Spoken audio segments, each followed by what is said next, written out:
आरो रुपै बर' थुनलाइ आफादा जथायै देग्लाय बोसोरनि SSLC आनजाद आरो SS आनजादाव सेथि थाखोआव उथ्रिसारनो हानाय फरायसा फरायसुलिफोरखौ बेयाव बरायनाय हाबाफारि लादों। बे समावहाय आङो रुपै दख'रा दुलाराय बर' फरायसा आफादनि गाहाय नेहाथारि बिथां उफुल नार्जारिनाव आङो मोगा-मोगि लानो नागिरदों। खौरां आरो बड'लेण्ड खौरांनि जाना नोंथांखौ गिबियाव आं बरायग्रोबाय। रुपै दख'रा बर' फरायसा आफाद आरो रुपै गुदि बर' थुनलाइ आफादा दिनैनि बे सेथि थाखोआव उथ्रिसारनो हानाय फरायसा फरायसुलिफोरखौ बरायदों। बेवहाय नोंथांमोना मा मा हाबाफारि लाखो? गिबियावनो आङो रुपै दख'रा दुलाराय बर' फरायसा आफाद लोगोसे रुपै प्राइमारि बर' साहित्य सभानि जानानै साबायखर बावबाय। जों मोननै आफादजों जथायै बे हाबाफारिखौ जि मान बावनाय आरो बरायनाय बेखौ लानाय जादों।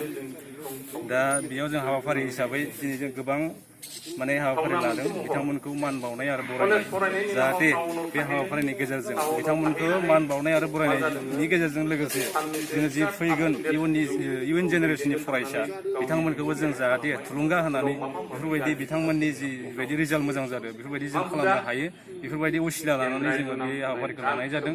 जेराव जोङो मोजां बिथांमोनखौ थुलुंगा होनो हाथाव जोङो मानगोनां बयजोंबो मिथिजानाय बाक्सा डिस्ट्रिक्ट एबसुनि मानगोनां नेहाथारि बासिराम रामसियारि बिथांखौ लाबोनाय जादों। लोगोसे बड' साहित्य सभा सालबारि जिल्लानि मानगोनां भाइस प्रेसिडेन्ट बिथाङाबो बेयाव दङ। दा बिथांमोना गोबां ओंथि गोनां बाथ्राजों सात्रफोरखौ बुजायदों। दा जों जोबोर गोजोननाय मोन्दों। देग्लाय सिगांनि रुजुनायाव सिगां जों 14 साल' जों फार्स्ट क्लास मोन्दोंमोन, बेयावबो जोङो स्टार मार्क सासेल' मोननो हादोंमोन। देग्लाय जों ओरैबायदि खुसि मोन्दों, जोबोर गोजोननाय मोन्दों। जोंनि दख'रानि सिङाव 3 डिस्टिंसन मोननायजों लोगोसे गोबां फरायसाया स्टार मार्क लानानै सेथि थाखोआव उथ्रिसारनो हादों आरो बेनि थाखाय जों जोबोर गोजोननाय मोन्दों। आरो गासै सेथि थाखोआव 24 फरायसाया सेथि थाखोआव उथ्रिसारनो हादों आरो बेखौ लानानै जों जोबोर गोजोननाय मोन्दों। आरो इयुनावबो जोङो बिसोरखौ लानानैनो जों मोजां खामानि मावनानै जों इयुन फरायसाखौबो बेफोरबायदिनो जों खालामनो हागोन बेखौ मिजिं थिदों आरो बे बरायनाय हाबाफारियाव नोंथांमोना मा मा होदों बे फरायसा फरायसुलिफोरनो? बरायनाय हिसाबैथ' जों फरायसाफोरनो जेबो होनो हाया। जों समाजारि मोनसे संगठन हिसाबै जों मात्र बिथांमोनखौ माबा मोनसे मान बिलाइजों लोगोसे डिक्सनारि गांसे होदों। दा बेजोंनो जों बिथांमोनखौ जों थुलुंगा बावदों आरो थुलुंगाखां मोनसे बेखौनो जों बान्था हिसाबै बिथांमोननो होदों। आरो बेखौ लानानै जाहाथे बिसोरो थुलुंगाखांनानै गावबा गावनि जिउनि जि थांखि बे थुलुंगाजोंनो बिथांमोना उत्सा जानानै जाफुंसार जानो हागोन, जों बेखौ मिजिं थिदों आरो। दुलाराय बर' फरायसा आफाद हिसाबै सोलोंथाइनि सोमोन्दै मा मा हाबाफारि लाबावलांगोन नोंथांमोना इयुनावहाय? सोलोंथाइनि खामानि हिसाबैथ' जों एबसु हिसाबै गोबां खामानि मावबोगासिनो दङ। दा मावबोनाय बायदिनो जों रिजाल्टआबो गेजेर गेजेर दावखोदो, गेजेर गेजेर मालाबा बोसोराव एसे डाउन जादों, बिदि हिसाबै फैदों।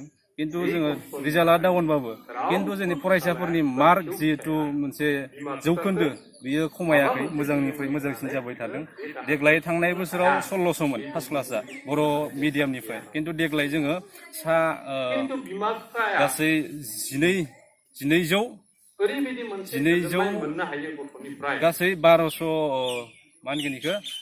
गासै 1266 फरायसाया फार्स्ट क्लास मोननो हादों आरो बर' मिडियामनिफ्राय।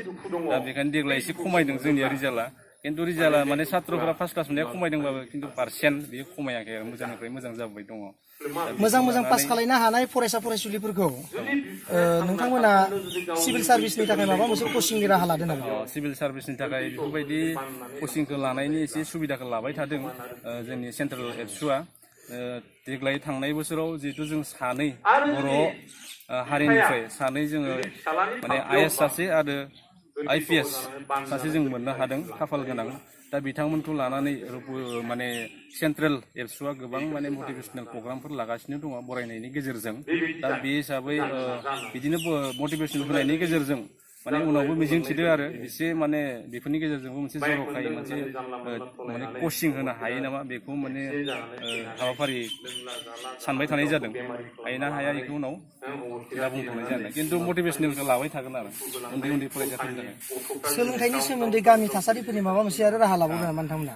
सोलोंथाइनि सोमोन्दैथ' गामि हिसाबै गोबां राहा लानाय जादों।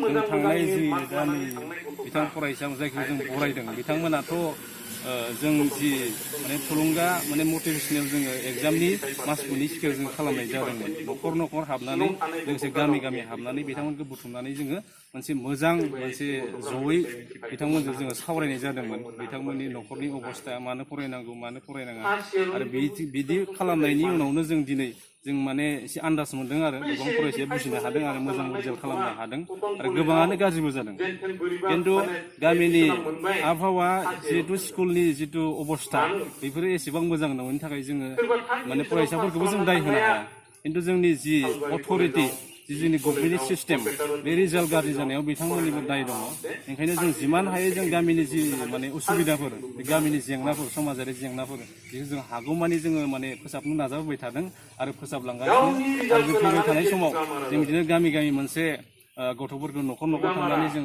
माने मोनसे एवारनेस मोनसे हाबाफारि हिसाबै जोङो लाबोगासिनो दङ आरो नै साननैसो उनाव जोङो हाबसिगोन आरो गथ' जि क्लास 10, 9, 10 जि फैगौ 9, 10, 10नि फरायसाफोर बिथांमोना फैगौ जों मेट्रिक एग्जाम होगोन बिथांमोनजों जोङो रायलायनानै बिथांमोननि उसुबिदा बिथांमोननि जेंना न'खरारि जेंना गामियारि जेंना बेफोरखौ जों बिथांमोनजों मोजां सावरायगोन आरो मोजां सावरायनानै जों बिथांमोनखौ माने मोजां मोनसे फरायनायनि परिबेस बेखौ जों दाना होनो हागोनखौ जोङो बे सुबिदाखौ लागोन आरो साननैसोनि उनाव जों बेखौ जागायगोन